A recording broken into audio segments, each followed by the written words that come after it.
महाराष्ट्रातील कोणत्या नेत्याने सर्वात जास्त पैसा खर्च केला आहे हा प्रश्न बऱ्याचदा सर्व जनतेला पडलेला असतो। त्याच प्रश्नावर आपण आजचा व्हिडिओ बनवलेला आहे, त्यासाठी व्हिडिओला शेवटपर्यंत बघा। महाराष्ट्रातील सर्वात जास्त पैसा खर्च करणारे नेते कोणते त्या संदर्भात आपण आजच्या व्हिडिओच्या माध्यमातून सर्व काही जाणून घेणार आहोत। भाजप, राष्ट्रवादी काँग्रेस व काँग्रेस नेत्यांनी त्यांच्या कार्यकाळात मोठ्या प्रमाणात निधी वापरला आहे। विशेषतः रस्ते, सिंचन, जलयुक्त शिवार, मेट्रो प्रकल्प तसेच जिल्हानिहाय विकास निधीवर खर्च जास्त झाला आहे असं या ठिकाणी दिसून येते। उदाहरणार्थ अजित पवार राष्ट्रवादी काँग्रेसमध्ये काम करतात। सिंचन प्रकल्पावर सर्वाधिक जास्त निधी वापरण्याचा आरोप व खर्च त्यांच्यावर लागलेला आहे। त्याचबरोबर येतात देवेंद्र फडणवीस सध्याचे मुख्यमंत्री असणारे भाजप पक्षामध्ये काम करतात। नागपूर मेट्रो, समृद्धी महामार्ग व नागपूर जिल्ह्यासाठी मोठ्या प्रमाणात निधी मंजूर करून त्यांनी सर्वात जास्त निधी वापरला आहे। त्याचबरोबर येतात उपमुख्यमंत्री एकनाथ शिंदे शिवसेना शिंदे गटामध्ये हे काम करतात। ठाणे व कोकण भागातील रस्ते व पाणी प्रकल्पांसाठी मोठे खर्च यांनी केले। उद्धव ठाकरे शिवसेना उद्धव ठाकरे गटाचे पक्षप्रमुख आहे। मुंबई मेट्रो व मुंबई विकास प्रकल्पांसाठी निधी खर्च करतात, निधी मंजूर सुद्धा करून आणतात। 2023-24 मध्ये महाराष्ट्रात विकासांवर सुमारे 1.3 लाख कोटीहून अधिक खर्च झाला आहे। यामध्ये वर दिलेल्या नेत्यांनी नेतृत्व केले।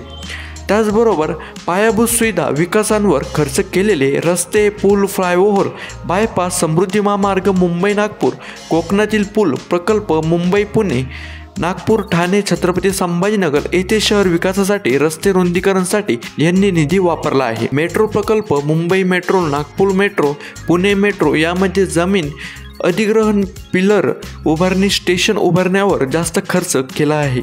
सिंचन व जल व्यवस्थापन, बंधारे, कालवे, जलयुक्त शिवार योजना, विदर्भ मराठवाडा खानदेश सिंचन योजना असे काही प्रकल्पांवर त्यांनी सर्वात जास्त निधी मंजूर करून खर्च केला आहे। सामाजिक कल्याण योजना, शेतकरी कर्जमाफी अनेक सरकारांनी हजारो कोटी खर्च केले।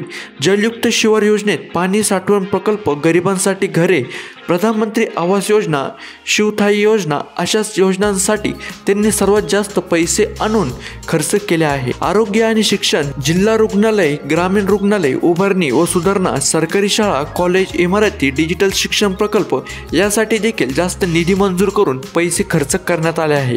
शहर व जिल्हा निधी वाटप, जिल्हा नियोजन समितीच्या माध्यमातून स्थानिक विकास कामे, नगर परिषद, महानगरपालिका विकास निधी त्यांनी केली। मोठे खर्च झालेले ठळक प्रकल्प म्हणजे समृद्धी महामार्ग 50,000 कोटीपेक्षा जास्त त्यांनी पैसे खर्च केले आहे। देवेंद्र फडणवीस यांच्या काळात मोठा निधी खर्च झाला। सिंचन प्रकल्पासाठी 40,000 कोटीहून अधिक जास्त पैसे खर्च झाले। अजित पवार यांच्या काळात मोठ्या प्रमाणात खर्च व वाद त्यांच्यावर लागला। मुंबई मेट्रो प्रकल्प 30,000 कोटीपेक्षा जास्त त्यांनी खर्च केला।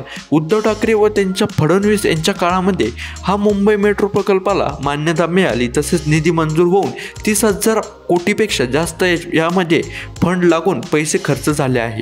जलयुक्त शिवार योजनेमध्ये 10,000 कोटीपेक्षा जास्त ग्रामीण भागात जलसाठा वाढवण्यासाठी पैसे खर्च झाले आहे। महाराष्ट्रातील नेत्यांनी केलेला खर्च विकास कामे, सिंचन, मेट्रो, रस्ते, शहरी व ग्रामीण पायाभूत सुविधा, शेतकरी व आरोग्य योजनांवर खर्च झालेला आहे। यातून प्रत्येक नेत्याने आपल्या जिल्हा व मतदारसंघात मोठ्या प्रमाणावर निधी आणून विकास कामांना चालना दिली।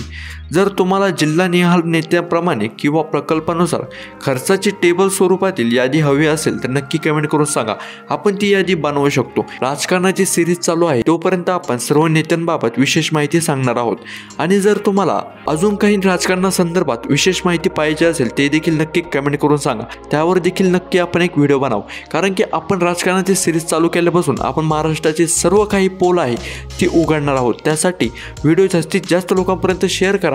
आणि तुम्ही हा खर्च तुम्हाला नक्की वाटला होता का, इतका महाराष्ट्राला खर्च लागेल आणि निधी इतका मंजूर होऊन महाराष्ट्रामध्ये इतका खर्च झाला आहे, नक्की कमेंट करून सांगा। व्हिडिओ जास्तीत जास्त लोकांपर्यंत शेअर करा, चॅनलला लगेच जाऊन सबस्क्राईब करून टाका, कारण राजकारणासंदर्भात खूप जास्त असे व्हिडिओ आपल्या चॅनलवर येणार आहे। त्यासाठी लगेच जाऊन चॅनलला सबस्क्राईब करून टाका, व्हिडिओला लाईक केल्याशिवाय कोणीही जाऊ नका।